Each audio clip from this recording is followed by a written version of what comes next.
For 38 years, I was invisible. Not the kind of invisible where people can't see you. Worse. The kind where they see your hands working, your food on the table, your name on the family group text, but they never see you. Every holiday dish, every last-minute crisis, every problem no one else wanted to touch, those became my job, my duty. And if I ever dared to ask for a moment of my own, the label came fast. Selfish. My name is Maya Rivera. Tonight, on Christmas Eve, my phone won't stop buzzing. It's 11:47 p.m. And the sixth call in 3 minutes lights up my screen. I don't need to look at the screen to know it's my mother, Patricia. The pattern is always the same. Call, call, call until I answer. Because in her world, my time has never really been mine. I'm sitting in my car outside my apartment building, engine still warm from the 40-minute drive back from our family dinner. My hands grip the steering wheel, and I can still smell the faint aroma of the lechon asado. I'd spent 7 hours preparing. 7 hours that apparently weren't enough. Because before I could even finish my slice of turin, my mother dropped the bomb. Maya, mija, we need you to handle something. Those words. I've heard them 1,000 times, maybe more. They're never really a request. They're a summons, a command dressed up in the thinnest veil of familial affection. The phone buzzes again. I close my eyes and answer. Mama. Finally. Maya, where are you? We've been trying to reach you. Her voice carries that edge of exasperation. Like I'm the one being unreasonable. Elena needs you to come back.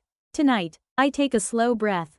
I'm home, Mama. It's almost midnight. Then you're close. Perfect. Listen, this is important. Elena's brunch tomorrow. The one with all the influencers and brand people? The caterer just cancelled. Food poisoning or something ridiculous. So we need you to take care of it. My grip tightens on the steering wheel. Take care of it how? Make the food, obviously. You know how to do these things. Elena's counting on you. This collaboration could change everything for her brand. 30 people, nothing too fancy. You can handle it. 30 people, nothing too fancy. By 10 a.m. tomorrow morning.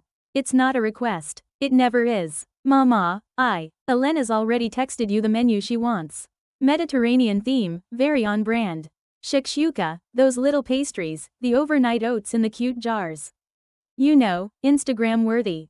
She needs everything set up and styled by 9:30. Because the photographer arrives at 10. I can hear my sister's voice in the background, high and anxious. Did she say yes? Mama, did she say yes? My mother doesn't even pause. Of course she'll do it. Maya always comes through. That's what family does, right mija? The line goes quiet, waiting for my compliance. And sitting there in my dark car, staring at the steering wheel, I feel something crack inside my chest. Not for the first time, but maybe, finally, for the last time. I used to wonder when it started. When did I become the designated fixer, the family's emergency response system? Maybe it was when I was 16. And Mama decided to host Thanksgiving for 40 relatives with only 2 days' notice. I'd spent 60 hours cooking while Elena practiced her quinceañera waltz. Maya's so good at this, everyone said. As if being good at something meant I should do it for free, forever. Or maybe it was the year I was 23.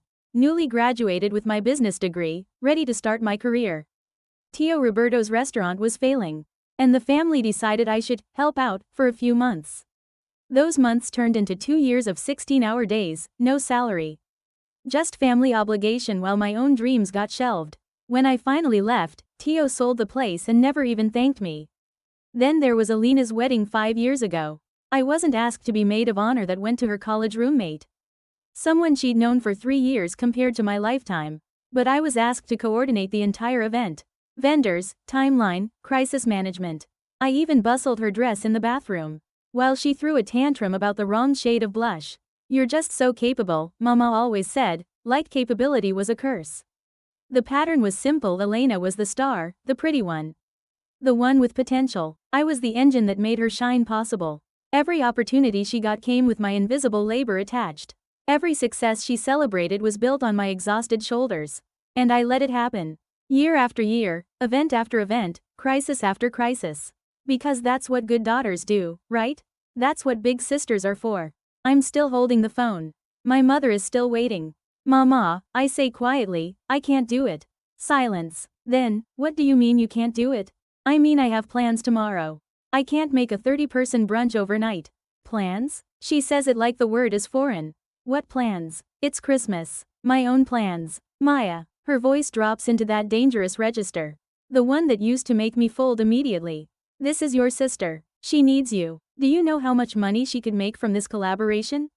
This could launch her entire business. Her business. I almost laugh. Alina's business is posting sponsored content about face serums and athleisure. My mother treats it like she's running a Fortune 500 company. I'm sorry, but no. I'll text you some catering services that do emergency orders. Catering services? Maya, are you serious right now? Do you know how expensive that is on Christmas Day? Then Elena should have had a backup plan when she scheduled a brand event. I cannot believe you're being this selfish. On Christmas Eve, her voice rises. What is wrong with you? There it is. The word that's always lurked beneath the surface. Selfish. Because wanting anything for myself, having any boundaries at all, makes me the villain. I have to go, Mama. Don't you dare hang up on me. I end the call. My hand is shaking. Immediately, the texts start flooding in. A text from Elena: are you seriously doing this to me right now? Another vibration. This is my career, Maya. Then another text from her. I can't believe how selfish you're being. A new message from Mama. I did not raise you to abandon your family like this. Very disappointed. Elena again. Everyone is going to see this disaster and it's your fault. And finally, Mama. When your sister's business fails, remember this moment. I turn my phone face down and rest my forehead against the steering wheel. My chest feels tight, my breathing shallow. Guilt crashes over me in waves. 38 years of conditioning don't disappear in one phone call. But underneath the guilt, there's something else. Something hard and bright and maybe a little bit furious. Because here's what they don't know. Here's what they've never bothered to ask about or notice or care about. In all these years of taking and taking and taking, I don't have time to make their brunch because tomorrow morning at 11 a.m. I have the most important meeting of my entire career. Let me tell you a story my family has never heard. 6 years ago, I was 32 years old. Burned out from years of helping family businesses that never appreciated my work, and I was done. Done with being used, done with being invisible, done with letting other people's dreams consume mine. I took the last $8,000 in my savings account, money I'd hidden from family emergencies and Alina's various crises, and I did something crazy. I started a business. Not a cute side hustle. Not a little Etsy shop. A real business. It's called Local Table. We partner with local farms and small food producers to create meal programs for companies and communities. Farm to table, sustainable, supporting local economies. It started with me, my laptop, and a single contract. With a tech startup that wanted to feed its employees better food. Today, we have 40 employees, 40 people whose mortgages and car payments and kids' college funds depend on the company I built. We're in 7 cities across 3 states. Our annual revenue is approaching $8 million. And tomorrow, Christmas Day, while my sister's brunch implodes, I'm meeting with the CEO of a global corporate wellness company to finalize a nationwide contract. A contract that would put Local Table in 200 corporate cafeterias, that would triple our staff. That would change not just my life, but the lives of every farmer and food producer we work with. This contract has been 18 months in the making. Tomorrow is the signature meeting, scheduled months ago. Chosen specifically because Christmas Day means privacy and no interruptions. My family has no idea. They think I do something with computers. Some vague office job that allows me to take off whenever they need me. They've never asked for details. Never wanted to know, because knowing would mean seeing me as something other than their convenient solution. I could have told them. Maybe I should have, but every time I thought about it, I remembered all the times I'd tried to share my dreams before, only to have them dismissed or worse, absorbed into someone else's needs. When I mentioned wanting to start a business at 25, Mama said, "That's nice, Mija. But right now we need you to help Tio Roberto." When I talked about my ideas at 30, Elena said, "That sounds complicated. Hey, can you help me set up my Instagram shop?" So I stopped telling them. I built my life in the margins they left me, in the hours after I finished being their maid. In the early mornings before they woke up needing something. And now, finally, it's all coming together. Tomorrow could change everything. Tomorrow, I become someone they can't ignore. I sit up straight in my car and look at my apartment building. The windows are dark, but somewhere up there is my laptop with the final presentation loaded, my outfit steamed and ready, my notes organized. My phone buzzes with another text from Elena. "You're ruining my life." But I'm not ruining anything. I'm just, for the first time in 38 years, choosing mine. I turn off my phone and step out into the cold December night. My breath makes clouds in the air, and somewhere in the distance, church bells are ringing in Christmas morning. In 12 hours, everything changes. In 12 hours, my family is going to find out exactly who I really am. And they have no idea what's coming. I wasn't born into this role. I was assigned to it. And the worst part? I didn't even notice it happening until it was too late. They say if you boil a frog slowly, it doesn't jump out of the pot.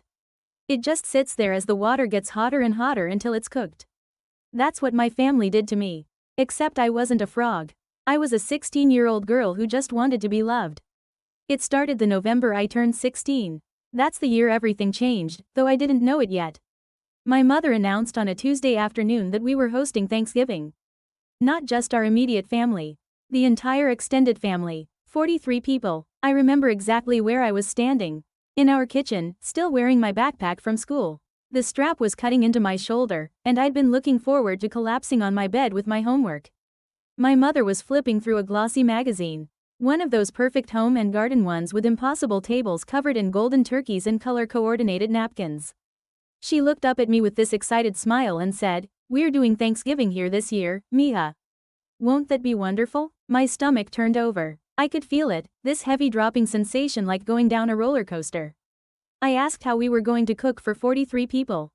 We'd never done anything like that before. She waved her hand in the air, dismissive. "We'll manage," she said. "It'll be an adventure." But when she said we, her eyes were only on me. My father worked 12-hour shifts at the manufacturing plant. He'd be gone until Thanksgiving morning. Elena was 14, too busy with school dances and friend drama to think about anything else. I was the oldest daughter. The responsible one. The one who could be counted on. I didn't know yet that those labels were chains. For the next 60 hours, I lived in that kitchen. I can still smell it if I close my eyes. The raw scent of turkey being unwrapped from plastic. The sharp sting of onions making my eyes water.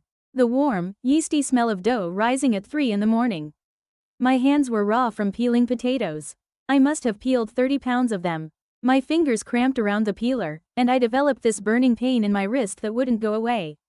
I made 3 different kinds of stuffing because Tio Miguel couldn't eat pork and Tia Rosa was on some special diet.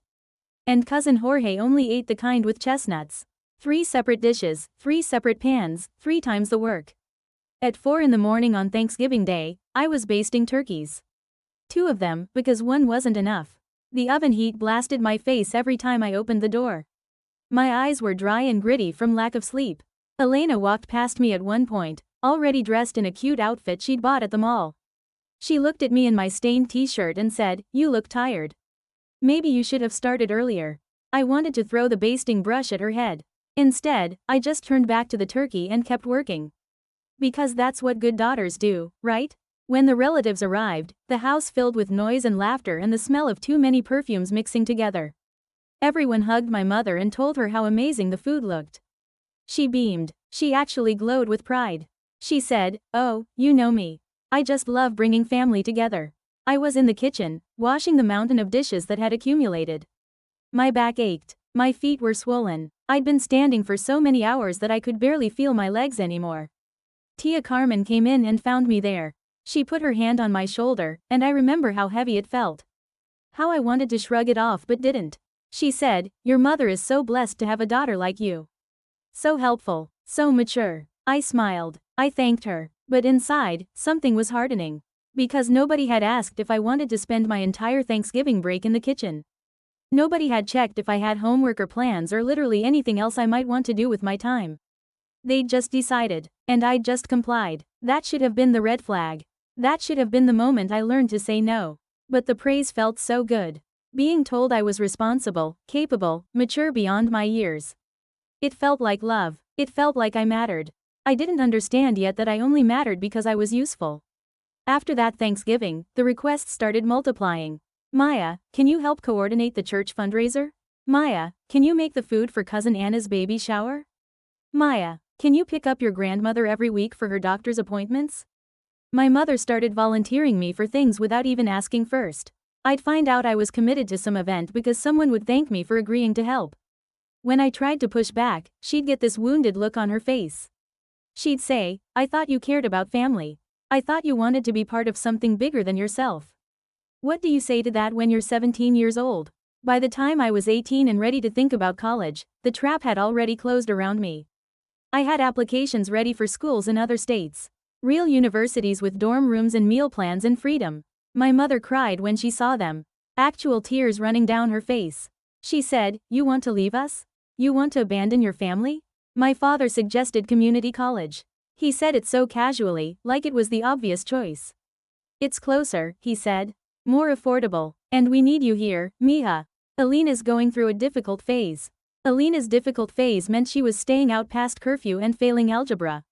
Apparently, that required me to give up my future. I enrolled at community college. I commuted from home. I studied business administration while working 20 hours a week at a grocery store and still somehow being responsible for every family event that came up. Meanwhile, Elena got to go away to the state university. She got the dorm room. She got the meal plan. She got the freedom to figure out who she was without our parents watching her every move. I asked my mother once why Elena got to leave, but I didn't. The answer was so simple it hurt. "You're different, Maya. You're more responsible. You understand what family needs." What she meant was you're more useful here. Your dreams can wait. They always can wait. I told myself it was temporary. Just until Elena settled down. Just until things at home were more stable. Just until the right moment. The right moment never came. I graduated at 23 with my business degree and a plan. I had job applications sent to companies in 3 different states. Tech firms, marketing agencies, startups that needed someone with my skills. I had interviews lined up. Real ones, with recruiters who seemed genuinely interested. I bought my first professional outfit with money I'd saved from the grocery store. A navy blazer that made me feel like someone important. Then the family meeting happened. Tio Roberto's restaurant was failing. He'd owned it for 15 years, this little place in our neighborhood that served traditional food and had seen better days. He was losing money, losing customers, losing hope. The family gathered after hours in his dining room. I remember the smell of old cooking oil and the way the chairs scraped against the floor. Everyone had an opinion about what Tio should do. Someone suggested hiring a business consultant. Too expensive, they all agreed. Someone suggested he sell. Tio Roberto's face turned red with anger. Then my mother looked at me. I can still see her expression. This mix of pride and expectation. She said, "Maya just graduated with a business degree. She could help you, Roberto. She knows all about this stuff." Every single person in that room turned to look at me. Like I was a solution that had been waiting in the corner all along. Tio Roberto asked if I would help him. "Just for a few months," he said. "Just until we figure things out." My mouth said yes before my brain could stop it. Because that's what 23 years of conditioning does to you. Those few months became 2 years. 730 days of my life disappeared into that restaurant. I worked 16-hour days. I redesigned the menu, restructured the budget, fired bad employees and hired good ones. I dealt with suppliers who tried to cheat us and customers who complained about everything. I wasn't paid a salary.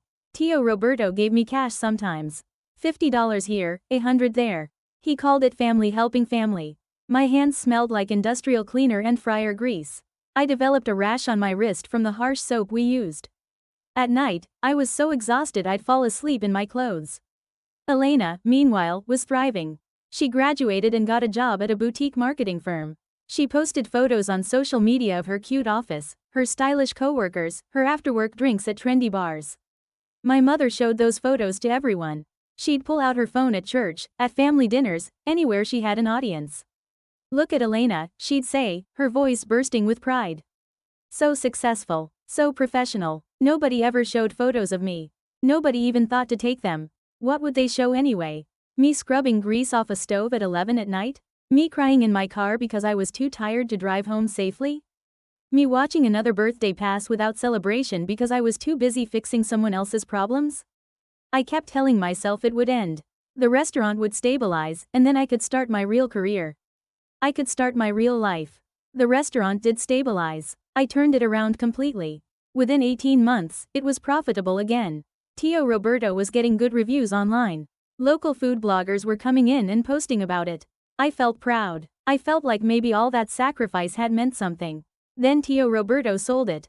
He got a good price from someone who wanted to turn it into a trendy fusion place.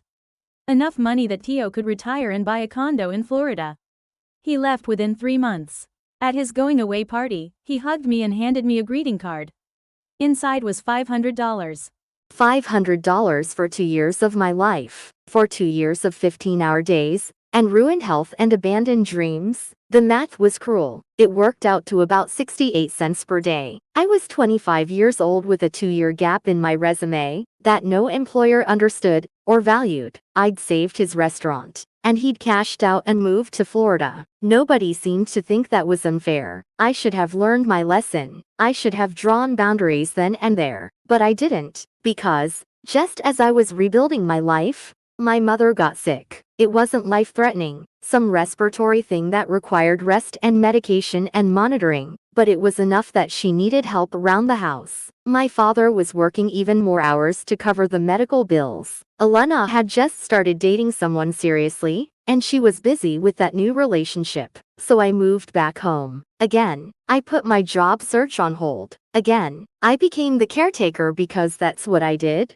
That's who I was. For 9 months, I measured out pills and drove to doctor's appointments, and made sure there was dinner ready when my father came home exhausted. I grocery shopped and cleaned and answered the same worried questions from relatives over and over. My mother recovered. Everyone was relieved. The crisis passed, and I was 26 years old, with more gaps in my resume, and fewer prospects than when I'd graduated 4 years earlier. But here's what I was learning. Slowly and painfully, once you accept this role, you don't get to live it. It becomes your identity. It becomes what you're for. Every time I tried to focus on my own life, someone needed something. Every time I made plans, a family crisis would appear. Every time I talked about what I wanted, someone would need me to want something else. I stopped mentioning my dreams. I stopped talking about career goals. I stopped existing as anything other than the family's problem solver. Because when I did try to be more, someone would look hurt. Someone would say, "I thought you cared about us. I thought family came first for you." And the guilt would crush me back into place. By 28, I'd disappeared completely. Not physically, but the real me, the one with ambitions and desires and needs, had been buried under so many years of service that I couldn't find her anymore. Elena was living her life. She got promoted to junior account manager. She bought a condo. She started a side business selling beauty products online. She traveled to New York and Miami and Los Angeles. She did all of this because I was always there, handling the family obligations, so she didn't have to. My mother praised her constantly. "Look at how independent Elena is," she'd say. "So driven, so accomplished." As if Elena's independence wasn't built on my dependence. As if her freedom wasn't purchased with my captivity. I tried to talk to my mother about it once. I was 30 years old, sitting at her kitchen table, with a cup of coffee going cold between my hands. I said, "Mom, I need to start focusing on my own career. I need to build my own life." The look on her face stopped me cold. Like I'd slapped her. Like I'd said I hated her. She said, "You have a life, Maya. You have family. You have people who love you. What more do you need?" I tried to explain that I needed more than that I had dreams that didn't involve being everyone's helper. She got tears in her eyes. Real ones. She said, "I didn't know helping your family was such a burden to you. I thought you did it because you loved us." That's how she reframed it. My need for independence became proof I didn't love them enough. And I believed her. For months afterward, I actually believed that wanting my own life made me selfish and ungrateful. That's the most insidious part of this role. It makes you feel guilty for having needs. It makes you feel wrong for having boundaries. It makes you apologize for existing. By the time I turned 32, I was hollow. I went through the motions of helping, showing up, being reliable, but inside, I felt like a shell. I'd look at Elena's Instagram and feel this terrible combination of love and rage. Love because she was my sister, and I wanted her to be happy. Rage because she got to be a whole person while I only got to be a function. I'd watch my mother brag about Elena's latest accomplishment and wonder if she even remembered I existed beyond my usefulness. I'd see my father nod off, exhausted in his chair, and wonder if he'd ever once asked what I wanted out of life. The role had consumed everything. I wasn't Maya Rivera, woman with dreams. I was Maya Rivera, the one you call when you need free labor. And that realization, when it finally hit me, didn't feel like an awakening. It felt like drowning. Because I'd lost years. I'd lost opportunities. I'd lost versions of myself I could never get back. All for a family that only valued me when I was useful. But here's the thing about hitting rock bottom. Sometimes it's the only place you can push off from. I remember the exact moment everything changed. It was a Tuesday night in January. I was 32 years old and 3 months. I was in my childhood bedroom, still living at home, because I'd never been able to save enough to move out. Every extra dollar had gone to family emergencies and obligations. I was lying on my bed, staring at the ceiling, and I realized I couldn't remember the last time someone had asked me what I wanted. Not what the family needed, not what would be most helpful, but what I, Maya Rivera, actually wanted for my own life. I couldn't remember, because maybe nobody ever had. That night, I opened my laptop. My hands were shaking. I started researching business ideas, startup costs, grant programs, anything that could be mine. I stayed up until 4 in the morning, reading everything I could find. My eyes burned and my neck ached, but I couldn't stop, because I'd realized something that should have been obvious all along. Nobody was going to give me permission to have my own life. Nobody was going to hand me an opportunity on a silver platter. If I wanted something that was mine, I'd have to build it myself, in secret, in the margins they'd left me. I opened a new bank account the next day. One my mother couldn't see, one the family didn't know about. I started putting money in it. $20 here, 50 there, whatever I could hide from the endless family emergencies. I stopped telling anyone what I was thinking. I stopped mentioning my plans. Because every time I had in the past, someone had needed me to put those plans aside. So I went quiet. I went invisible in a different way. On the surface, I was still the same Maya, still showing up, still helping, still reliable. But underneath, in the hours between midnight and dawn, I was planning something else entirely. Something that was mine. Something they couldn't take from me. Something that would prove I was more than just the family's unpaid servant. I didn't know yet if it would work. I didn't know if I had the courage to really follow through, but for the first time in 16 years, I had something that belonged only to me. A secret, a plan, a way out, and I was going to fight like hell to make it real. That secret bank account I opened at 32. It was the first brick in a wall I built between who I was supposed to be and who I actually am. The second brick was a business plan I wrote at 2 in the morning in my childhood bedroom. The third was a meeting I took on my lunch break with a farmer named Tom Chen, who was about to lose his land. 6 years later,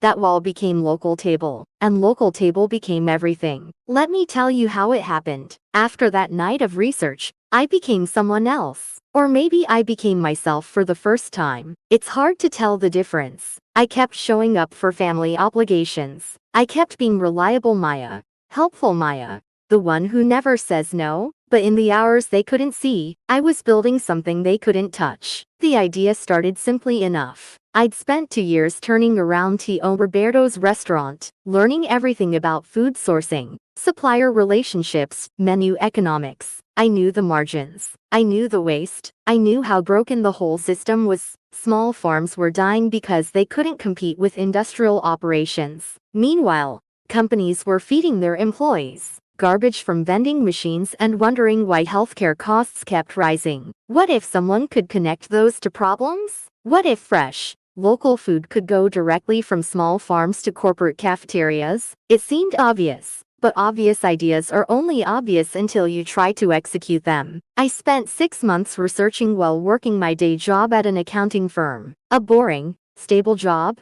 my mother approved of because it was respectable and kept me close to home. She had no idea I was using my lunch breaks to call farmers and my evenings to build financial models. My first pitch was to a small tech startup downtown, 50 employees, venture-backed, the kind of place where people worked 12-hour days and lived on pizza and energy drinks. I proposed providing them fresh, locally sourced meals 3 times a week, farm to table, sustainable, supporting the local economy. They'd get healthy employees. The farmers would get consistent buyers. Everyone would win. The CEO was a woman named Jennifer Blake. She listened to my entire pitch in a conference room that smelled like coffee and dry erase markers. Then she said, How do I know you can actually deliver this? I didn't have an answer. I had spreadsheets and passion but zero proof. She must have seen something in my face, though, some desperate determination, because she said, I'll give you 1 month. Trial run. If it works, we'll talk contract. I walked out of that building shaking. I just promised to feed 50 people 3 times a week. And I had no infrastructure, no team, no commercial kitchen. Nothing. Just that secret bank account with $3,000 in it. I found Tom Chen through a local farmer's market. He grew organic vegetables on 12 acres he'd inherited from his parents. He was 63 years old and about to sell because he couldn't make ends meet. We met at his farm on a Saturday morning. The smell of soil and growing things. The sound of wind through tomato plants. His hands were weathered and capable, stained with dirt that wouldn't wash out. I told him what I wanted to do. His eyes filled with tears. He said, if this works, you'd save my life. That's when I understood the real stakes. This wasn't just about me escaping my family's expectations. This was about people's livelihoods, their dreams, their survival. The first month almost killed me. I was working my accounting job during the day, then driving to Tom's farm to pick up produce, then cooking in a rented commercial kitchen until midnight. My hands developed burns from hot pans and cuts from rapid chopping. I delivered those meals myself, carried them upstairs in office buildings, set them up in break rooms, smiled while employees ate and gave feedback. My family thought I'd taken up a hobby. My mother said, that's nice, Misha, but don't let it interfere with real responsibilities. Real responsibilities. Like being available whenever Elena needed something. Like showing up to family events I didn't plan. Like existing as their backup plan. But I kept going. Because for the first time in my life, I was building something that couldn't be taken from me. At the end of that first month, Jennifer Blake called me into her office. My heart was pounding so hard I thought she could hear it. She said, your food is incredible. Our team loves it. Productivity is up. People actually look forward to lunch now. She paused, then smiled. Let's make this official. That contract was for $18,000 over 6 months. It felt like winning the lottery. I brought on a business partner 6 months later, Derek Rahman, a tech guy who built logistics software for food delivery companies. He became CEO and handled the tech and finance side. I became COO and ran operations, supplier relationships, the actual food programs. We were a good team. He believed in the mission as much as I did. I hired my first culinary employee 2 weeks after that initial contract, a chef named Marcus Williams who'd been laid off from a restaurant and was working delivery apps to feed his kids. He had skills I didn't, techniques I couldn't learn fast enough, and a work ethic that matched mine. We grew slowly at first. 1 client became 2, 2 became 5. I hired a logistics coordinator, then a second chef, then someone to handle sales. By year 2, we had 15 employees and contracts with 8 companies. By year 3, we'd expanded to 3 cities and had to move into a real office space. My family noticed I was busier, but they assumed it was the accounting job. I let them assume, because every time I'd tried to share my dreams before, they'd been dismissed or absorbed into someone else's needs. This time, I protected what was mine. Now, 6 years later, Local Table employs 40 people across 7 cities in 3 states. 40 people whose lives depend on the decisions I make every single day. Let me tell you about some of them. Marcus is still with me. He's our head chef now, managing a team of 12. His daughter just started college because we were able to give him a salary that made that possible. When he talks about her, his voice cracks with pride. There's Yolanda Santos, our operations manager. She left an abusive marriage 2 years ago with nothing but her kids and a determination to rebuild. Local Table gave her a chance when no one else would. She's the best operations person I've ever worked with, and she's buying a house next year. James Chen handles our farm relationships. He's Tom Chen's grandson. Actually, started as an intern and worked his way up. He's 26 now, and he's kept his grandfather's farm not just surviving but thriving. They've expanded to 30 acres. There's Simone Price, our client success lead, single mom of 3, recovering from cancer, drowning in medical debt. She brings a laptop to her kids' soccer games, and closes deals from the bleachers. She's fierce and funny and keeps us all sane. And Tom Chen himself, he's 70 now, still farming, still supplying us with the most incredible produce I've ever seen. He says, I saved his life. But really, he saved mine. He gave me a chance when I had nothing but a promise. These people show up every day trusting that I won't let them down, trusting that the company I built will be there to support them. That trust is everything. Our current annual revenue is $7.8 million. We operate in 7 cities. We work with 43 small farms and food producers. We serve meals to over 3,000 people daily across 12 corporate clients. But we're not stable yet. Not really. We're growing fast, which means we're constantly scrambling for cash flow, constantly juggling expansion costs, constantly one bad month away from serious problems. We need something bigger, something that would take us from scrappy startup to established company. Enter the nationwide contract. 10 months ago, a global corporate wellness company called HealthCore reached out. They provide wellness programs to Fortune 500 companies across the country. They'd heard about Local Table from one of our clients, and they wanted to explore a partnership. A partnership meaning, Local Table will become their exclusive food provider for corporate wellness programs nationwide, to 100+ locations, 20 states, a 5-year contract worth $60 million.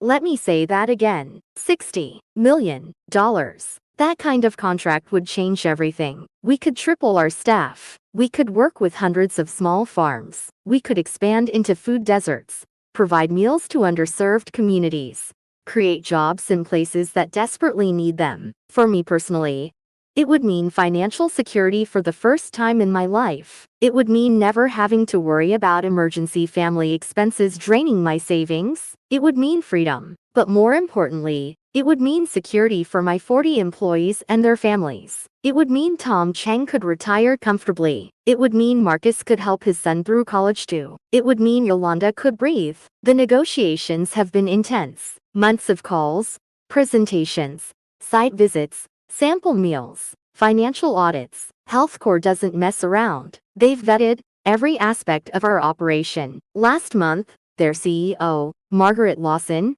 flew to our headquarters. She toured our facilities, met our team, tasted our food. She asked hard questions about scalability, logistics, quality control. At the end of the day, she shook my hand and said, I think we can make this work. Let's finalize everything over the holidays. That's why I have a meeting scheduled for tomorrow, Christmas Day, 11 a.m. Because Margaret Lawson doesn't celebrate Christmas, and she's only in town for 48 hours before flying to Singapore. This meeting is where we sign the contracts, where we make it official, where everything changes. I've been preparing for weeks. The presentation is polished. The numbers are solid. My laptop bag is packed with every document we could possibly need. My alarm is set for 6 a.m. The meeting is virtual, thank God, because I can do it from my apartment. Margaret will be in her hotel with her legal team. We'll screen share, review terms, sign digitally. It should be straightforward. But my stomach is in knots anyway, because this is it. This is the moment 6 years of secret work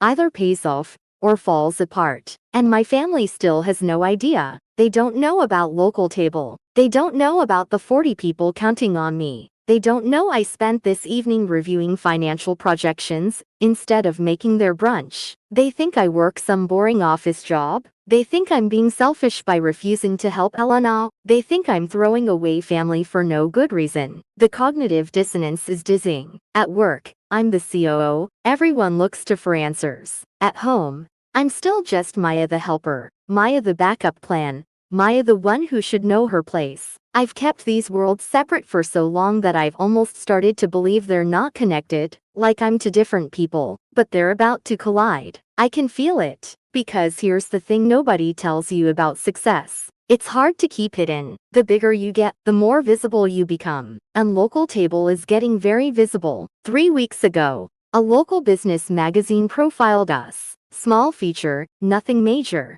But they used my photo and called me the co-founder changing how companies feed employees. I asked them not to run it. They ran it anyway. Journalism, they said. I held my breath for a week. waiting for someone in my family to see it. Nobody did. They don't read business magazines. They don't move in those circles. But Elena moves in influencer circles. And influencers partner with brands. And brands work with corporate wellness companies. I've been watching the edges of my two worlds get closer and closer, like tectonic plates sliding toward each other, waiting for the earthquake. Tonight, after I hung up on my mother and turned off my phone, I checked my email one last time before bed. There was a message from Simone, our client success lead. Subject line, quick heads up. I opened it. My heart started pounding before I even finished reading. The message said, "Hey Maya, HealthCore's PR team reached out today. They want to do a press release about the partnership. Nothing goes out until after signatures. But they're drafting it now. They want photos, quotes, the whole thing. Also, they mentioned wanting to feature the signing ceremony on their social media. Margaret apparently does this thing where she live streams major contract signings for transparency. Thought you should know. Talk tomorrow." Live streamed contract signing? On Christmas Day, I sat there staring at my phone screen, the blue light making my eyes burn. A live stream meant visibility. A live stream meant my name and face attached to a $60 million deal. A live stream meant everyone would know, including my family. I thought about Elena scrolling through Instagram tomorrow, while her brunch falls apart. I thought about her seeing a notification, maybe from a brand partner who also works with HealthCore, seeing a live stream of some business event, seeing me, not Maya the helper, not Maya the backup plan, but Maya Rivera, CEO of Local Table, signing the biggest deal of her career. I should feel excited. I should feel ready for this moment. Instead, I feel like I'm standing at the edge of a cliff. And tomorrow, everything I've built in secret is about to be dragged into the light, whether I'm ready or not. The signature meeting is in 11 hours. My family's brunch is in 10, and I have no idea which disaster is going to hit first. I wake at 5:47 on Christmas morning, 13 minutes before my alarm. My heart is already racing. My mouth is dry, for one thin breath. I wonder if I'm about to make the biggest mistake of my life. Then I remember the mistake was spending 38 years living for everyone else. I get up. The apartment is cold. The tile shocks my feet awake with each step. Outside, the city is still dark, streetlights floating in the blue pre-dawn. I grind coffee. The sound feels too loud in the quiet, like I'm carving a line through the morning. The smell is rich and grounding. 4.5 hours until the meeting. 4.5 hours until everything changes. My laptop waits on the dining table. Presentation, contracts, notes, a backup USB like a talisman. The screen blinks alive under my fingers. I run the deck again, even though I know every slide by heart. Local Table's 6-year arc, 7 cities, 43 farms, quality metrics, expansion plan, the numbers for the HealthCore partnership. It's all there. It's solid. It's real. I am real. I check email. No alarms from HealthCore. A calendar nudge. 11 a.m. Sharp. Below it, Simone. 6:03 a.m. Subject: we got this. I open it. Whatever happens today, you built something incredible. 40 people have jobs because of you. Tom still has his farm because of you. Now go sign that contract and change 40 more lives. Love you, boss. My eyes burn. I close the laptop and breathe. Clothes. Navy blazer, cream blouse, simple gold earrings, steady hands. The mirror gives me someone I recognize and don't. Maya Rivera, COO, a woman who built a company from $3,000 and a stubborn dream. Not the helper, not the backup plan, not invisible. My phone buzzes on the counter. I don't need to look to know. 7 missed calls from my mother, 12 texts, 3 voicemails. I should ignore it, but my thumb moves anyway. Last night, 7:30 p.m. The catering companies are all closed. Maya, please, this is serious. 8:15 p.m. Elena, do you have any idea how much this means to me? 9:42 p.m. We're trying to make it work ourselves. No thanks to you. Overnight, the tone curdles. We'll have to cancel. Elena is devastated. I hope you're happy. This morning, 7:02 a.m. We're doing the brunch anyway. 7:15 a.m. People arrive in 3 hours. We have nothing. 7:51 a.m. Elena, the shakshuka is burned. The pastries are rocks. I hate you. The rope of guilt tightens around my chest. They need me. I could fix it. I could drive there now and put the fire out like I always do, and miss the signing, risk the contract, risk 40 paychecks and families and futures, risk myself. Again, I set the phone face down. I choose me. I choose my team. It's 8:30. 2.5 hours until the meeting. 40 minutes to my mother's house. Elena's brunch at 10. To tracks. To worlds. Same collision course. I make scrambled eggs and toast. Fuel, not flavor. I chew and don't taste. The phone keeps buzzing. I let it. At 9:30, I open the conference link. Camera good. Mic clear. Background clean. Light even. Close. Wait. 10 o'clock. Somewhere across town. Guests come through my mother's door. They find chaos where there should have been a spread. I picture Elena's face tight with embarrassment. I picture my mother's voice sweet for the guests, sharp for me. I feel the guilt. I name it. I let it sit. I stay. 10:40. Water next to the laptop. Hands shaking. Inhale. Exhale. Again. 10:55. I click the meeting link. Virtual waiting room. My face. A small square pretending to be calm. Admitted at exactly 11. Margaret Lawson appears first. Silver hair. White shirt. Hotel room turned office. Good morning, Maya. Merry Christmas. Merry Christmas. Margaret, thank you for making time. Are you kidding?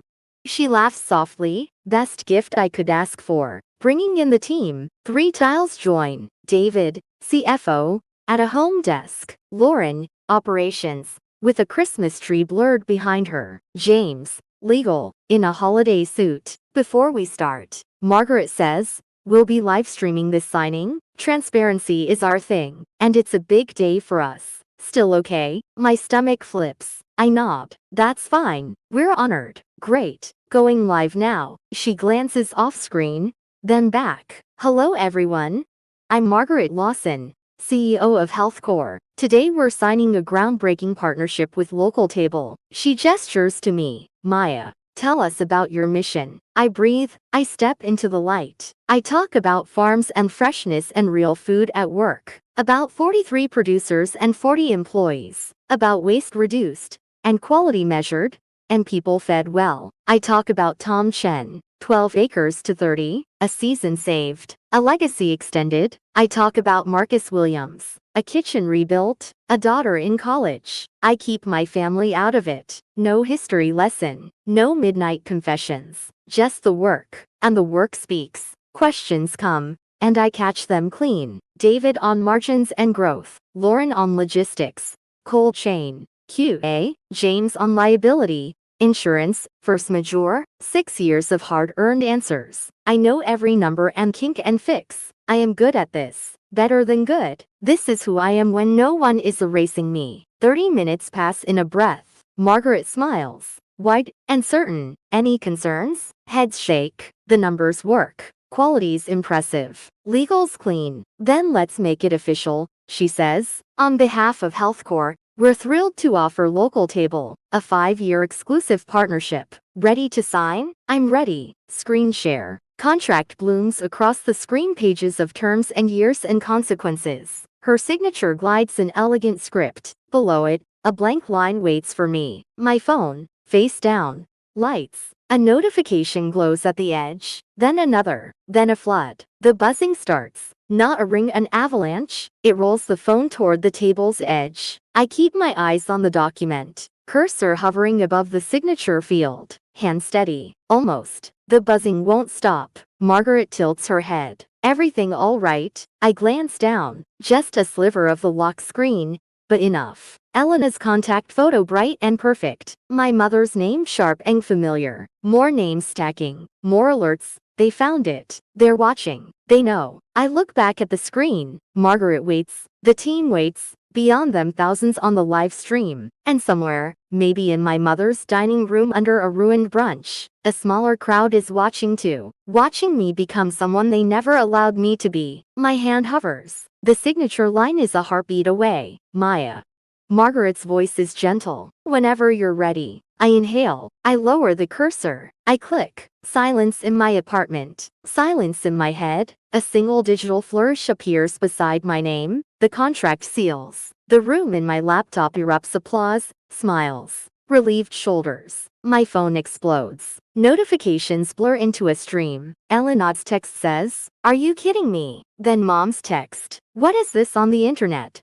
What did you do?" Unknown number says, "Watching now. Is this you?" Another says, "Proud of you." Then 3 more messages. "Call me now." On the live stream chat. Comments cascade. "Congrats local table. This is huge. Farm to office done right." And one that freezes my blood is that Elena's sister. I keep my eyes on the screen. I keep my voice level. I thank Margaret. I thank the team. Inside, a door I never believed would open swings wide. Behind me, another slams hard enough to shake the hinges. 2 worlds collide at once. Margaret is still talking something about next steps, onboarding, press assets. I hear her. I also hear the phantom ping of every year I gave away. Post-signing, she says, "We'll share the live stream clip. Our comms will tag local table, your page, and you personally, Maya." Personally, I nod. Understood. The camera's tally light glows steady. The contract window sits pinned to the corner of my screen, to signatures shining back. Somewhere across the city, a plate drops. A guest murmurs. A story changes shape. My phone vibrates so hard it rattles the glass. One message surfaces above the tide, pinned by sheer force of habit. Mom's message. "Answer the phone. Right now." I look at the red dot on the camera. I straighten my shoulders. I smile the way leaders do when everyone is watching. "Thank you," I say to the team. "We're ready." And for the first time in my life, I mean it. I click. My signature appears on the screen in digital script. Maya Rivera, co-founder and COO, local table. Below Margaret Lawson's signature. Below Health Course corporate seal. Above the date December 25th, 2025. $60 million.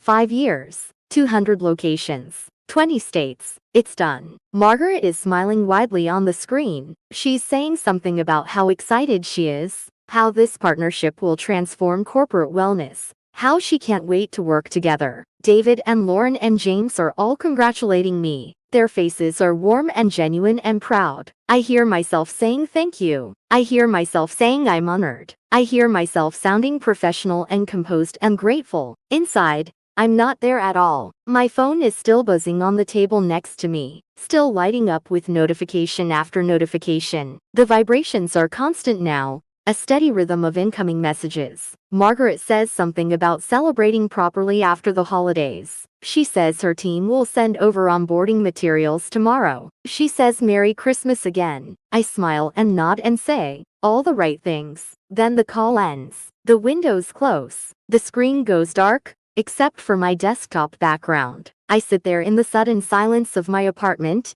staring at nothing. I did it. I actually did it. 6 years of secret work. 6 years of building something in the margins they left me. 6 years of protecting my dream from people who would have dismissed it, or consumed it, or told me it wasn't the right time. And now it's real. Now it's permanent. Now it's signed and witnessed and live streamed for the world to see. I should feel triumphant. I should feel vindicated. I should feel like I've finally proven something. Instead, I feel like I'm about to throw up. My phone buzzes again. I can't ignore it anymore. I pick it up. 63 notifications. 63. I start scrolling. Elena. Sent at 11:14 a.m. What the actual fuck, Maya? Elena. 11:14. You have a company? Elena. 11:15. You've been lying to us for years. Mom. 11:16. Maya Alejandra Rivera. You call me right now? Elena. 11:17. Everyone at the brunch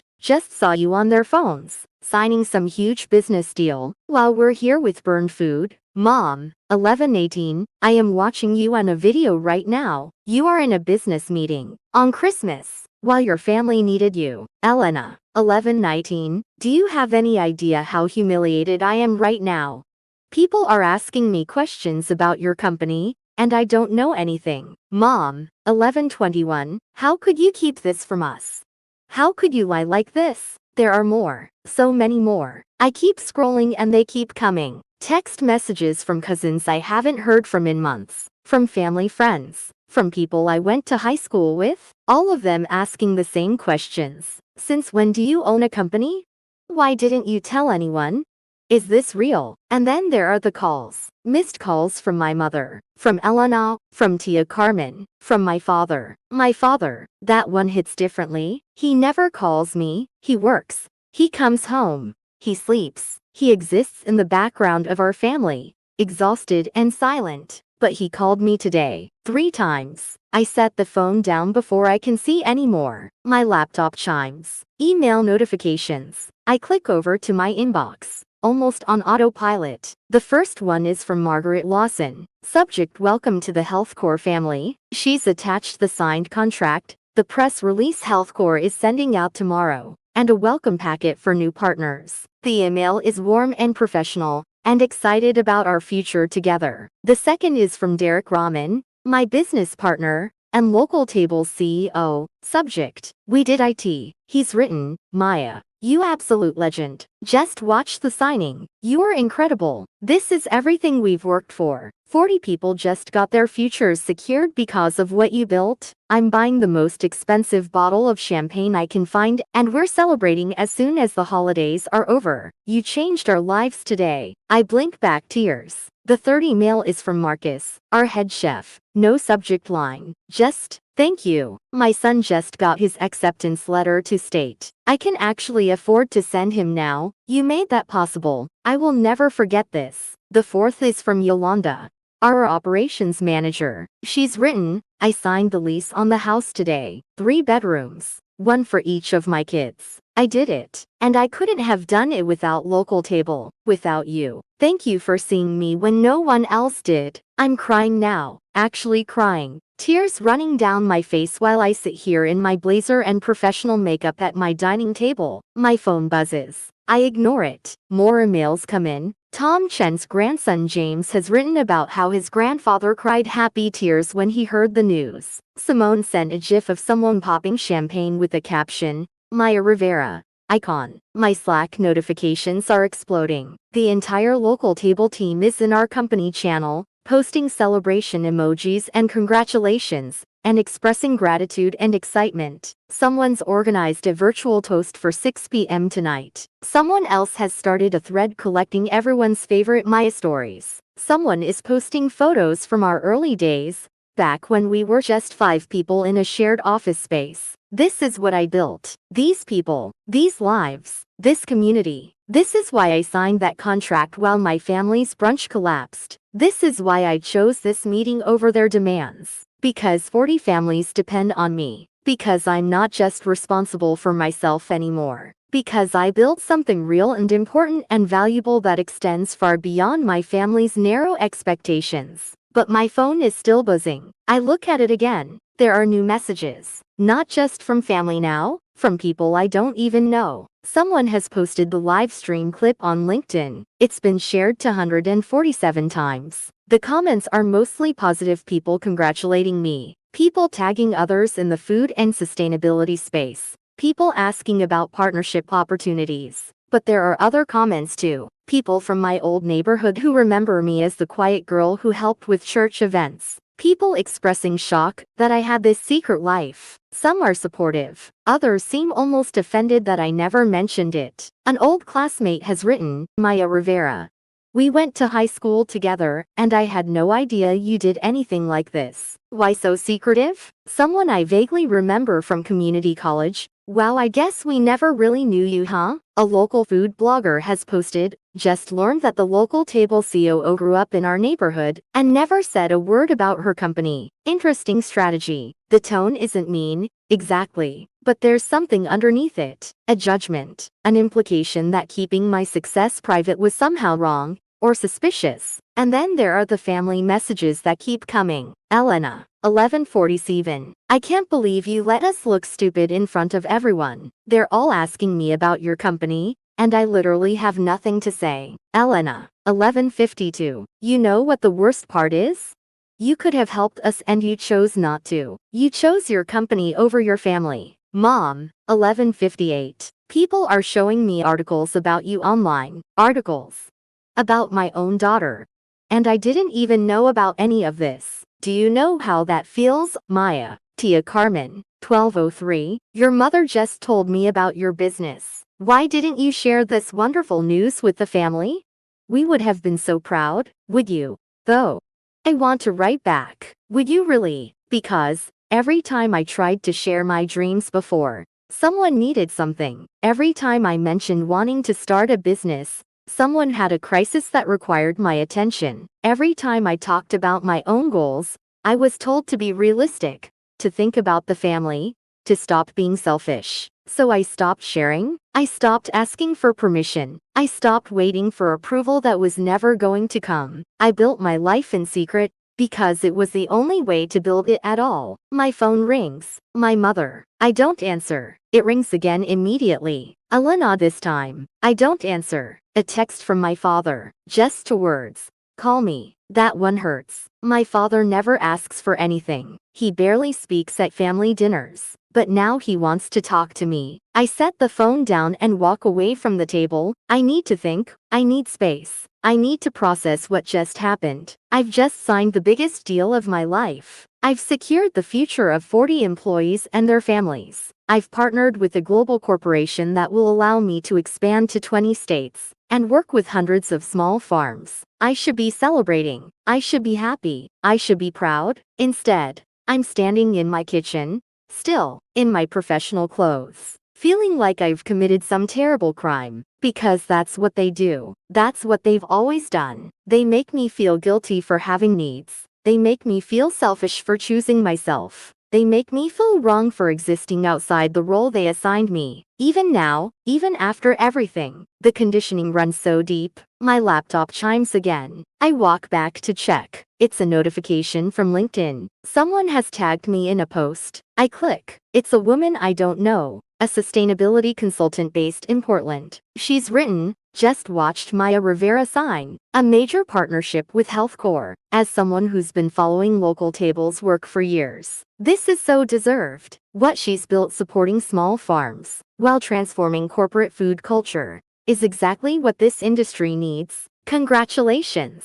The post has 63 likes already. People are commenting, most of them supportive, some tagging their own connections in food and sustainability. My name is spreading. My work is being recognized by strangers, by professionals in my industry, by people who understand what I've built, not by my family. My phone rings again. Mom. I watch it ring until it goes to voicemail. 30 seconds later, a new voicemail notification appears. I press play. My mother's voice comes through, tight with anger and hurt. "Maya, I don't understand what's happening. I don't understand why you would keep something this big from us. From your own mother. We needed you today and you weren't there. And now I'm finding out it's because you have some company I never even knew about.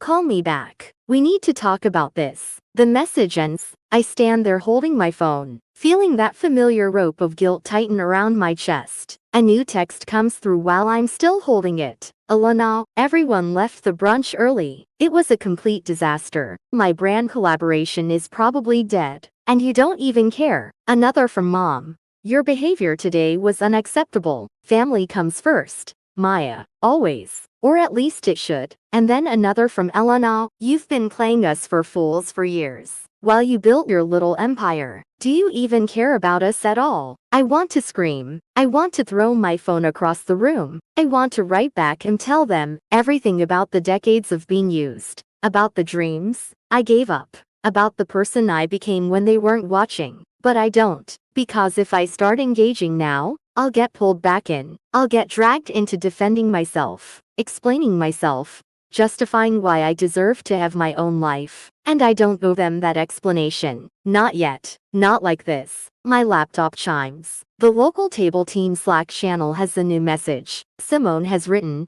"Virtual toast starts in 5 hours. Everyone better be there. We're celebrating Maya properly, even if she won't celebrate herself." Marcus replies with a champagne emoji, "And already got mine ready. Yolanda. Wouldn't miss it. This is the best Christmas present ever." James Chen, "My grandfather says to tell Maya she made an old man very happy today." These people, these beautiful, hardworking, grateful people who show up every day, trusting that I won't let them down. This is why I did it. This is why I signed. But my family will never understand that. They'll never see it as anything other than betrayal. My phone buzzes again. Another text from my mother. This one is different. Shorter. Colder. It says, "You need to come to the house tonight. We need to talk face to face. If you don't show up, don't bother coming back at all." I read it 3 times.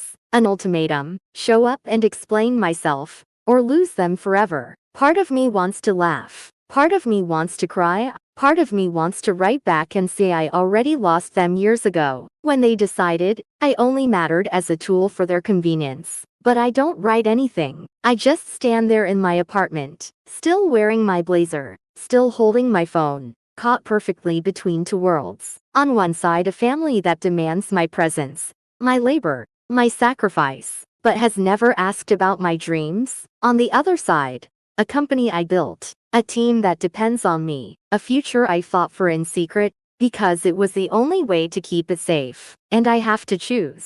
Again, my phone screen goes dark. My reflection stares back at me from the black glass. I don't look invisible anymore. I look terrified. 6 p.m. tonight. Virtual toast with my team. People who chose to celebrate me. Tonight, time unknown. Confrontation with my family. People who need me to apologize for becoming someone they never expected. I set my phone down on the table next to my laptop. I have 6 hours to decide who I'm going to be. The old Maya would go to my mother's house. The old Maya would apologize and explain and try to fix things.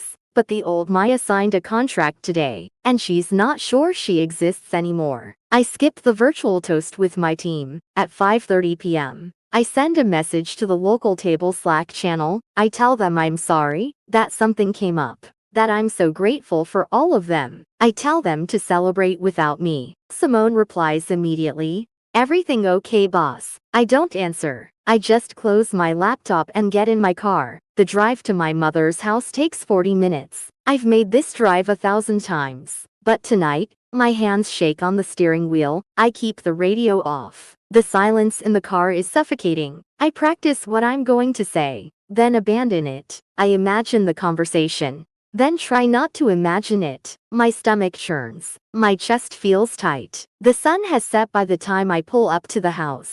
The sky is deep indigo. That particular winter darkness that comes early and stays late. Christmas lights twinkle on the neighbors' houses, cheerful and oblivious. I sit in my car for a full minute before I can make myself get out. The cold December air hits my face like a slap. My breath makes clouds.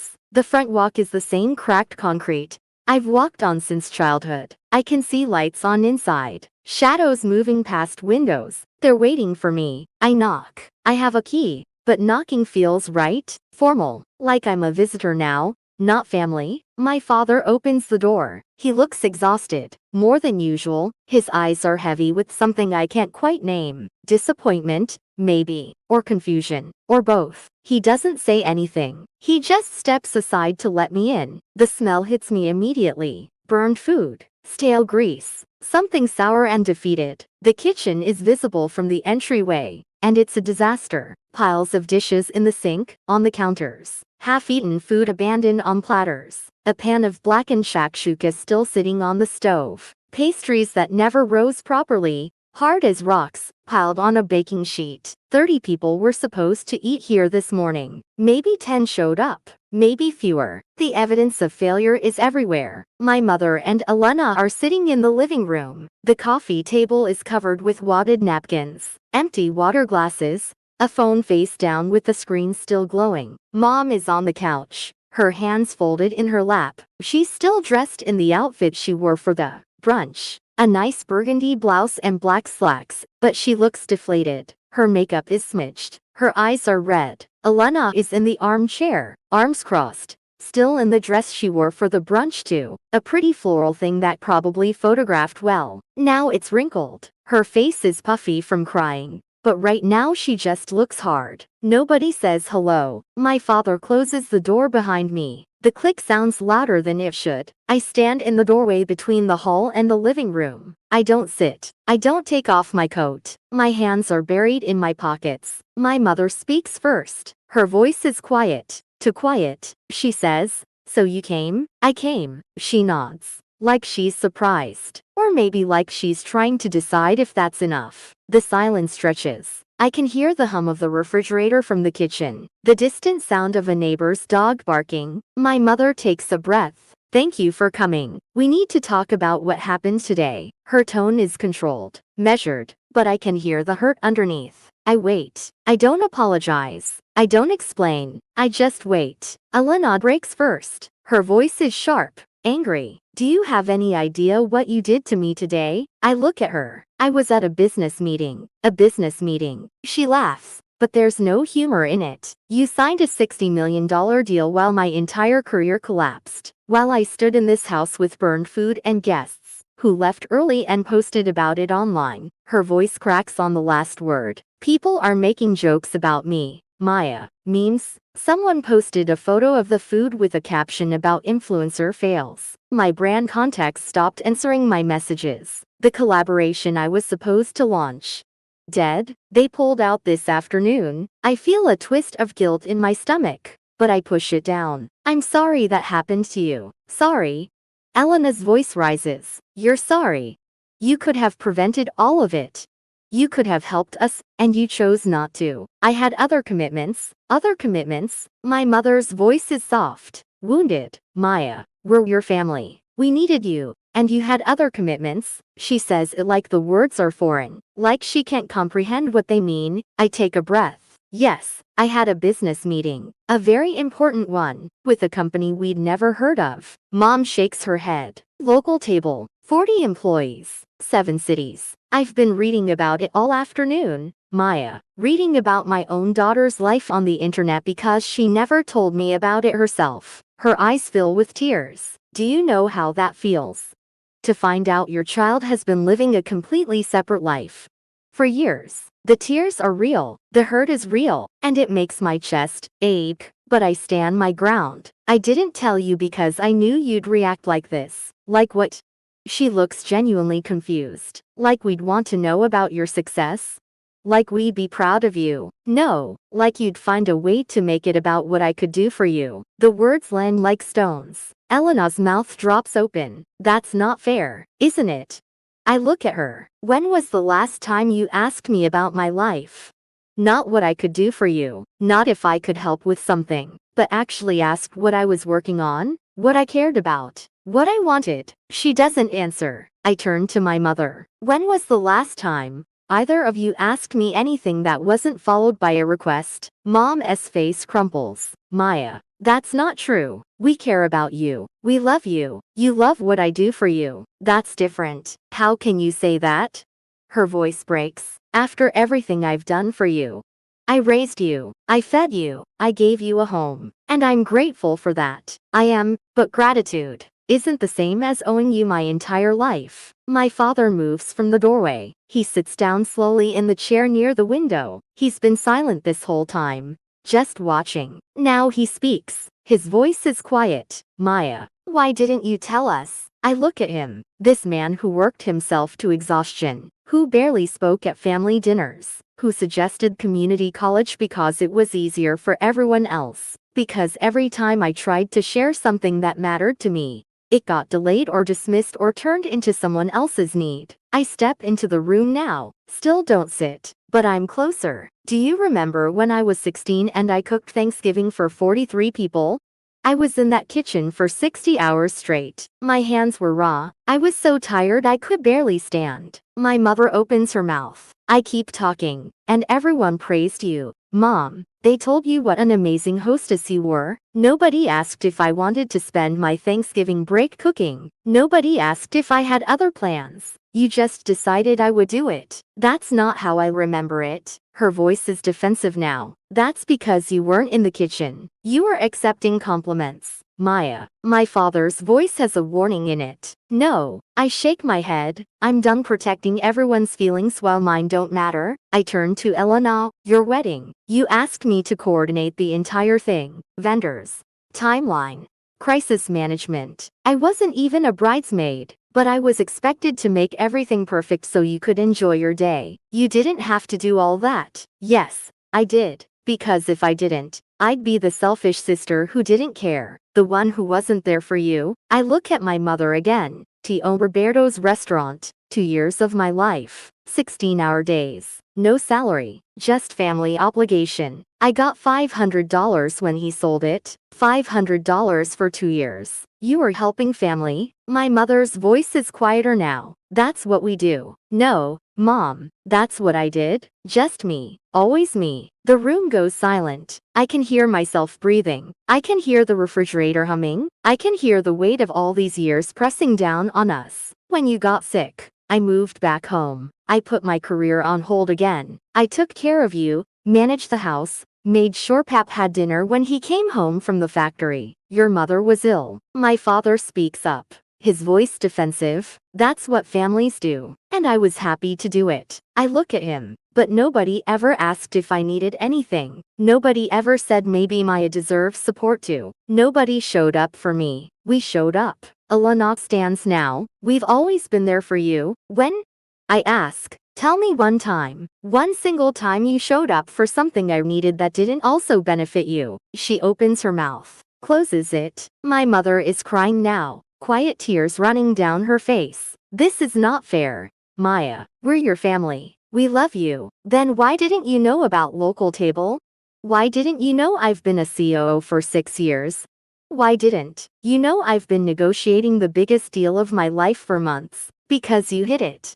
Elena's voice cracks. You lied to us. I didn't lie. I protected something that was mine. Because every time I had something that mattered to me, it got consumed by family obligations. I take a step closer. My voice gets quieter, but stronger. Local Table employs 40 people. 40 families depend on me. Tom Chen still has his farm because of me. Marcus Williams sent his daughter to college because of me. Yolanda Santos escaped an abusive marriage and bought a house because of me. I pause. Those people value me, not for what I can do for them, but for who I am, for my ideas, my leadership, my vision. They celebrate my wins. They support my goals. And that's when I realize the truth I've been avoiding. They're my family now, more than you've been in years. My mother makes a sound like I've struck her. Maya, how can you say that? Because it's true. I feel tears building in my own eyes now. I love you, all of you, but you only valued me when I was useful, when I was the helper, the fixer, the one who sacrificed. That's what family is. My mother's voice is desperate now. We sacrifice for each other, but only I sacrificed. I point at my chest. Only me. Alana got to go to college. Alana got to have her career. Alana got to have her dreams. And I got to be the engine that made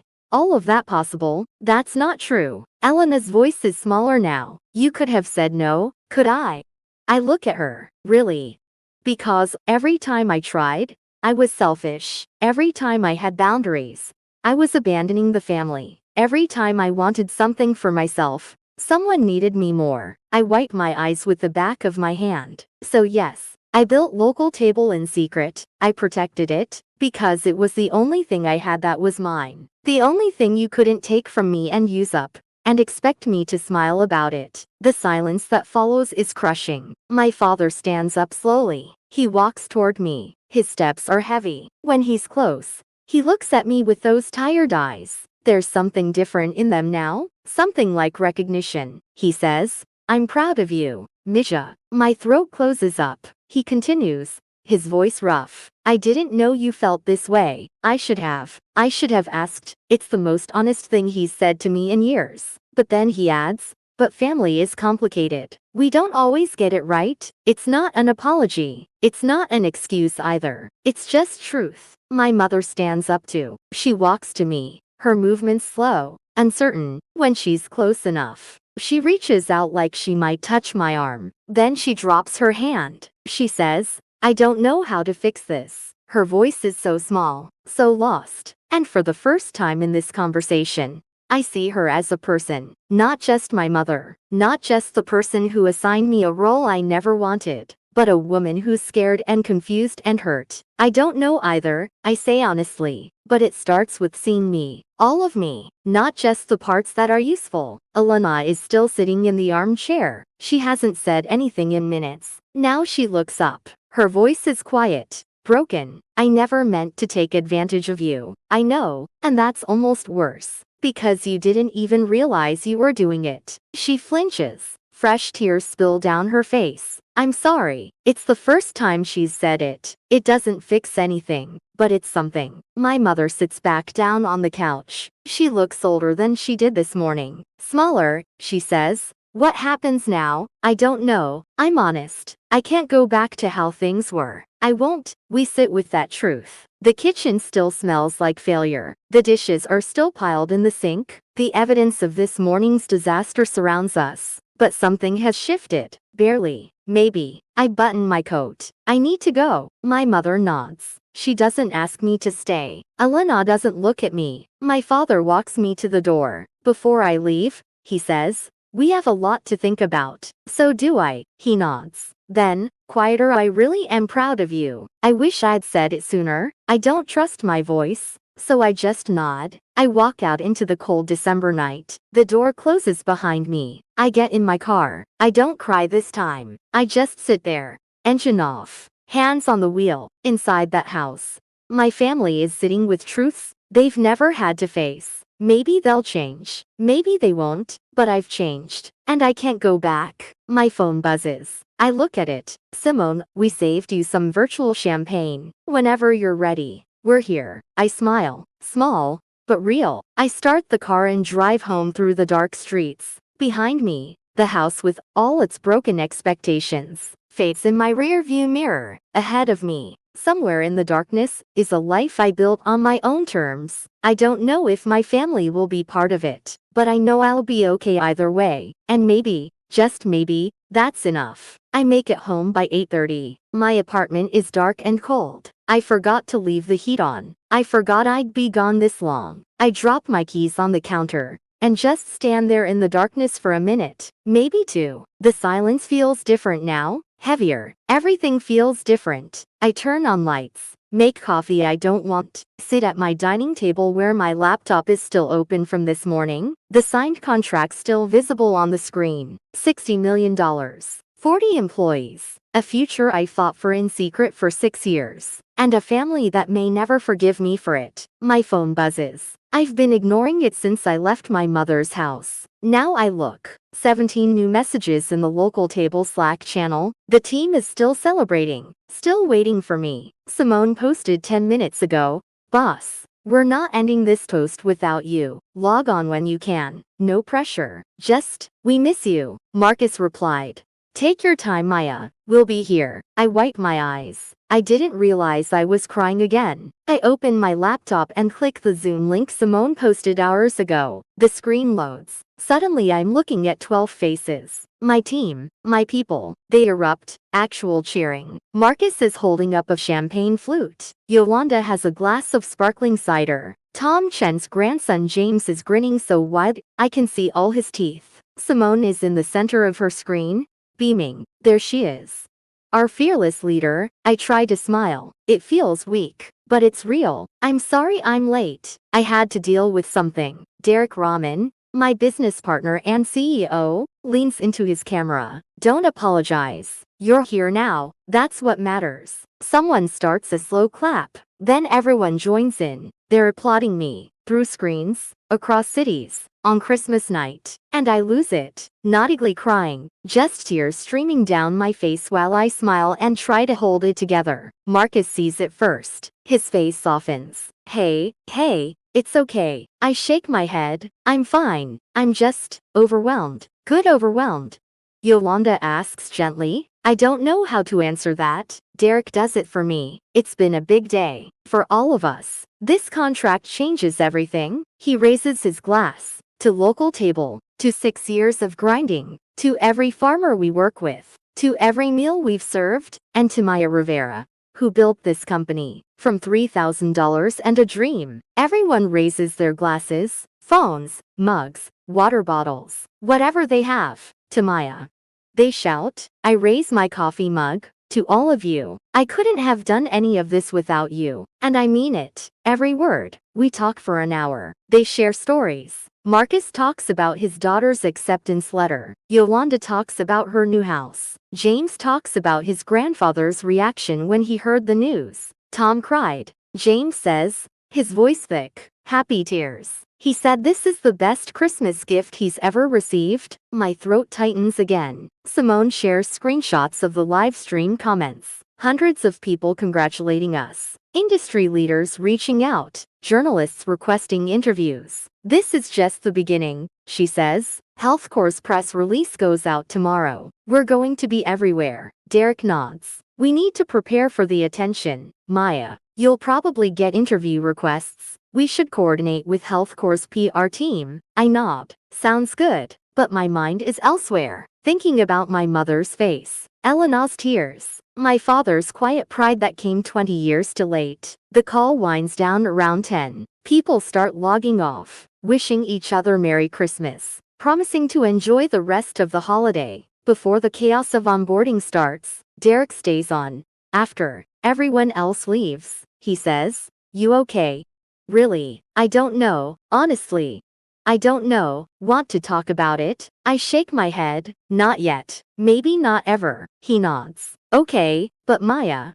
Whatever happened tonight, remember this, you earned this. Every bit of it. Don't let anyone make you feel guilty for your own success. I smile, weak but grateful. Thanks, Derek. Get some rest. Tomorrow's going to be insane. The screen goes dark. I'm alone again. I should sleep. I should eat. I should do basic human things. Instead, I refresh my email. 47 new messages since this afternoon. Most are congratulations. Industry contacts, former classmates, people I worked with years ago. Everyone wants to celebrate, to reconnect, to suddenly be part of my success. Now that it's public. But 3 emails make my stomach drop. The first is from a journalist at the local business magazine that profiled us 3 weeks ago. Subject line, follow-up interview request, family angle. I open it. Hi Maya, congrats on the HealthCore deal. Would love to do a follow-up piece on your journey. Particularly interested in your family's reaction to your success. Our readers love that human interest angle. Can we set up a call? Family angle. Human interest. No thank you. The second email is from a LinkedIn connection I barely remember. Someone I went to high school with. Hey Maya.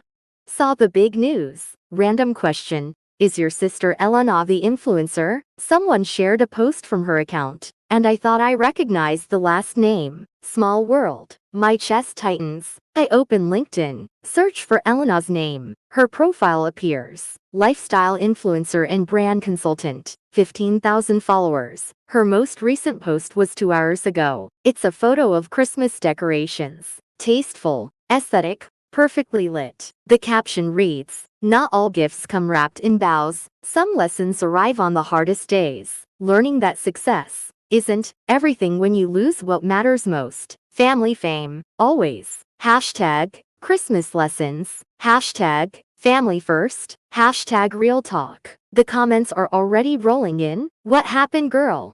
You okay? Sending love. Family drama is the worst during holidays. Wait, is this about your sister? Someone said she's trending. I feel sick. The third email is worse. It's from my cousin Sophia. We haven't spoken in years. Subject line, saw the news. Need to talk. I don't open it. I can't. My phone buzzes. A text from a number I don't recognize. Hi Maya, this is Rebecca Santos from Channel 7 News. We're doing a segment on local entrepreneurs making it big. Would love to include you. Also heard there might be some interesting family dynamics around your success. Those stories really resonate with viewers. Can we chat? Family dynamics. Interesting stories. They want to turn my pain into content. I set my phone face down. Stand up. Pace my apartment. This is what I was afraid of. This is why I kept everything secret. Because the moment my success became public, it became a story. Not my story. Everyone's story. Something to dissect and analyze and turn into entertainment. And my family gets to shape that narrative too. Elena's post is vague enough to seem noble. She's the loyal sister, heartbroken that success came at the cost of family. She's the victim in a story where I'm the villain who chose ambition over love. Never mind the context. Never mind the decades of unpaid labor. Never mind that I was never allowed to be anything except useful. The narrative writes itself. Successful entrepreneur abandons family. Cold. Ambitious woman climbs to the top alone. Ice queen trades relationships for money. I sit back down at my laptop. Open LinkedIn. The healthcore livestream has been shared for 132 times now. The comments are mostly positive, but I see new ones that weren't there this afternoon. Someone wrote amazing accomplishment, but I heard her family didn't even know about the company. That's kind of sad tbh. Someone else just saw her sister's post. Success means nothing if you hurt the people who love you. Another local table looks great, but wondering about her leadership if she can't even maintain family relationships. It's starting. The whisper campaign. The slow poison of public opinion. My phone rings. I jump. It's Simone. I answer. Her voice is urgent. Maya, have you seen Elena's Instagram? I saw her LinkedIn post. Check Instagram. It's worse. I put her on speaker and open Instagram. Navigate to Elena's profile. Her latest post is from 30 minutes ago. It's a photo of our family. All of us at Thanksgiving 2 years ago. Smiling. Together. Elena has her arm around me. The caption is longer this time. Grateful tonight for the family that raised me to value people over profit. Success is wonderful,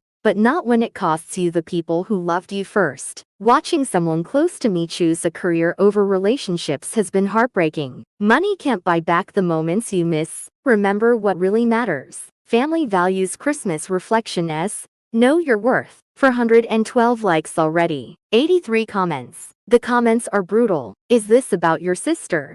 I saw something online. OMG. I just looked her up. She signed some huge deal and didn't even tell you? That's so sad. Family should always come first. Money changes people. Sorry you're going through this. And then, worst of all, someone tagged a local gossip blogger I've never heard of. City Tea Spiller. This sounds like a story you'd cover. Simone's voice comes through the speaker. Maya, this could get bad. I know. We need to get ahead of it. Maybe a statement, or an interview where you control the narrative. I don't say anything. I just stare at the photo, at my own smiling face from 2 years ago. That Maya had no idea what was coming. No idea she'd end up here. Maya. You there? I'm here. What do you want to do? What can I do? If I respond, I'm defensive. If I stay silent, I'm guilty. If I tell my side, I'm attacking my own family publicly. There's no winning move here. Simone is quiet for a moment. Then I'm sorry this is happening. You don't deserve this, don't I? I laugh, but it's hollow. Maybe they're right. Maybe I am cold. Maybe choosing myself makes me the villain. Stop. Simone's voice is firm. You're not the villain. You set boundaries. You protected your own dreams. That doesn't make you wrong. It doesn't make me right either. We sit in silence for a moment. Then Simone says, get some sleep. We'll figure this out tomorrow. Derek and I will draft some talking points. We'll consult with HealthCore's PR team. We've got you. I nod, even though she can't see me. Okay, and Maya. One more thing? Yeah, don't read the comments. Not tonight. Please. Too late. I hear her sigh. I love you, boss. You're stronger than you think. The call ends. I sit in the blue light of my laptop screen. The contract is still open in another tab. The biggest achievement of my career. The thing I worked 6 years to earn. It should feel like victory. It should feel like vindication. Instead, it feels like a target on my back. My phone buzzes again. Another text from a number I don't recognize. Maya Rivera. This is Daniel Park from Latino Business Weekly. Heard about your success and your complicated family situation. Would love to interview you about navigating cultural expectations versus professional ambition. This could be a really powerful story. Cultural expectations. Navigating family. Powerful story. They're going to write it, whether I cooperate or not. Another buzz. Another journalist. And another. I turn my phone completely off. Close my laptop. Sit in the darkness of my apartment. The silence is back. But it's different now. Not peaceful. Just empty. Tomorrow, HealthCore's press release goes out. Tomorrow, the world officially knows about local table and the $60 million deal. Tomorrow, my name and face will be everywhere. And my family will be watching. Reading the comments. Feeding the narrative. I built something beautiful in secret. Something that feeds 3,000 people a day. Something that employs 40 people. Something that saved Tom Chen's farm and sent Marcus's daughter to college. and helped Yolanda escape abuse. I built something that matters, but right now, sitting alone in my dark apartment on Christmas night, I wonder if the cost of building it was too high. Not for me. I'd make the same choices again, but for them. For my mother, who raised me and never learned to see me. For Elena, who's about to learn that playing victim on social media has consequences. For my father, who finally said he was proud, but didn't know how to stand behind it. I can't protect them anymore. I can't control the narrative. I can't make this painless for anyone. Tomorrow, the aftershocks continue, and I have no idea what's going to be left standing when they stop. I go to bed without eating, lie in the darkness, and listen to the city outside my window. Somewhere out there, my family is dealing with truths they never wanted to face. And somewhere out there, journalists are writing stories that will make everything worse. I close my eyes. I chose this. I chose me. Now I have to live with what that choice destroys. I wake up at 6 a.m. to 17 missed calls. My phone is on. I don't remember turning it back on. Maybe I did it in my sleep.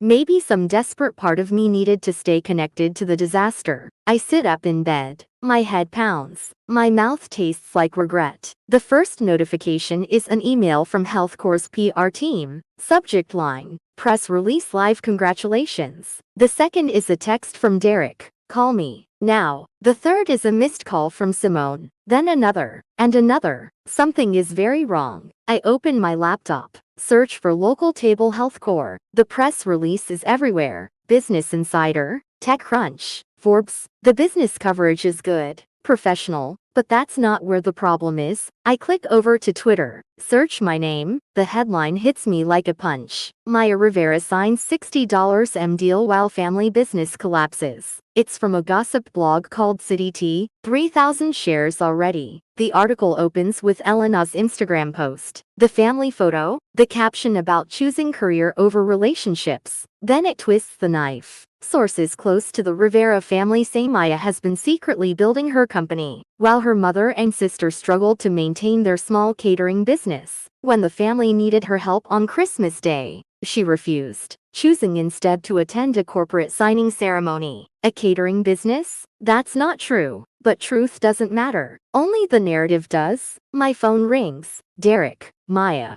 tell me you've seen it. I've seen it. We're handling this. Simone's drafting a statement. HealthCore's PR team is looped in. We're going to. There's more. I cut in. My voice is hollow. Keep reading. Typing. Silence. Then oh no. Another article. Latino Business Weekly. Success story or family tragedy?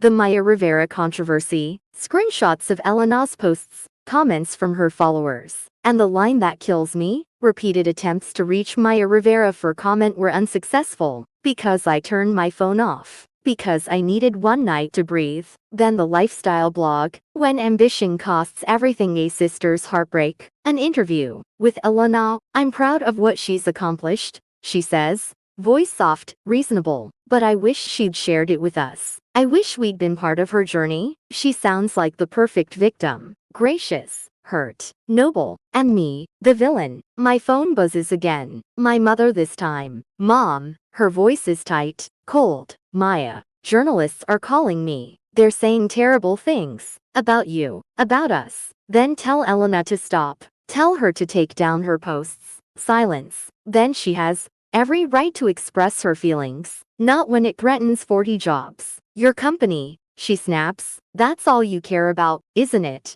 Your company, your success. That's not fair. She's crying now. You lied to us for years. Maya, you built this whole secret life. And now you're angry that we're hurt. I didn't lie. I protected myself. From what?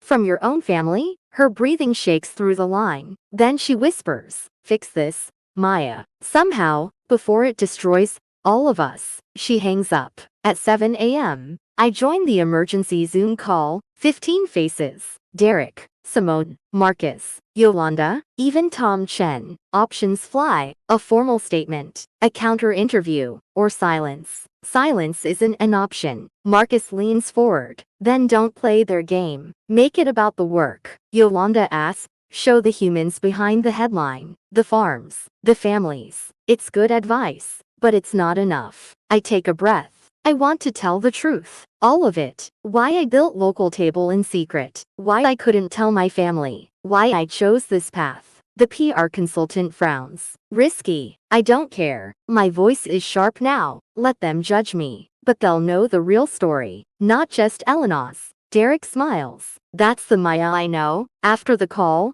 I check my email. Maria Gonzalez.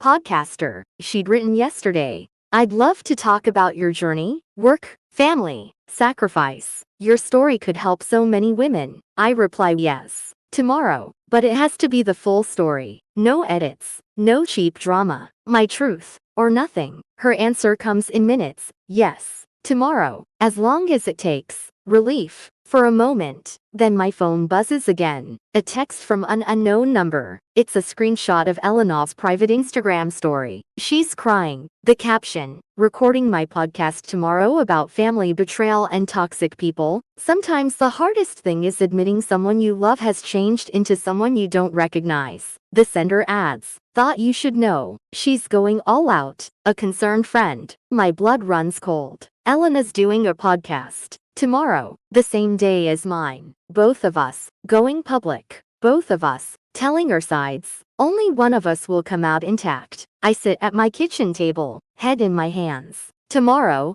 the world chooses a side, and I will not back down. Not this time. I spent 38 years being invisible. Tomorrow, I make sure I'm seen, no matter what it costs. I know my story isn't simple. Maybe you've faced something similar. Having to choose between your dreams and your family. What choice would you make? Share it with me in the comments. And if my story spoke to you, don't forget to subscribe and stay connected for more stories like this one.